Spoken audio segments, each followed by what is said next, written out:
Guys, good morning. അപ്പോൾ ഇനി ഞാൻ ചെയ്യാൻ പോകുന്നത് ഒട്ടായിട്ടൂടിയാണ് ഞാൻ പലക്കുന്നതെന്നുള്ളത്. അപ്പോൾ ബ്രേക്ക്ഫാസ്റ്റ് പറഞ്ഞാൽ ഉപ്മാവുണ്ട്, പിന്നെ 2 ലഡു എടുത്തത് ഞാൻ ലവേൻ്റെ ലഡു കേട്ടോ. എനിക്ക് ലഡു ഭയങ്കര ഇഷ്ടമാണ്. അപ്പോൾ കട്ടൻ ചായയാണ് ഞാൻ എടുത്തത്.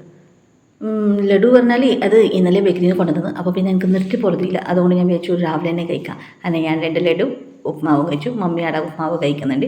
വീനേച്ചി ഉപ്മാവിൻ്റെ ഒപ്പം മിക്സറാണ് പൊട്ടിക്കുന്നത്. ഒരക്കരെയാണ് കോമ്പിനേഷൻ കഴിക്കുന്നത്, ഉപ്മാവും മിക്സറും. ഞാൻ ഉപ്മാവും ലഡുവാന്ന് കഴിച്ചു. അടിപൊളി ഉപ്മാവായിരുന്നു.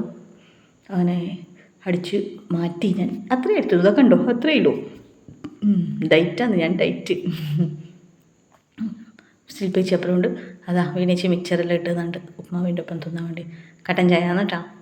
അപ്പോൾ രാവിലത്തെ ബ്രേക്ക്ഫാസ്റ്റ് എൻ്റെ ഉപ്മാവും ലഡു, റവ ലഡു, നല്ല മധുരമുള്ള റവ ലഡു ആയിരുന്നു. ഉച്ചക്ക് പറഞ്ഞാൽ നല്ല ചിക്കൻ പൊരിച്ചത്, അച്ചാർ, ചിക്കൻ കറിയും പിന്നെ കുഴക്ക വറവും അടിച്ച് മാറ്റി ഞാൻ. അടിപൊളിയായിരുന്നു. ചിക്കൻ പൊരിച്ചത് ഞാൻ 3 പീസ് എടുത്തത്. ചാറിൽ ഞാൻ പൂൾ കുറച്ച് എടുത്തിന്. പിന്നെ നല്ല അമ്മി അയക്കുന്ന അച്ചാറും പിന്നെ കുഴക്ക വറവും. എന്താ നാരായണി ഇപ്പോഴന്ന് കഴിക്കുന്നുണ്ട്.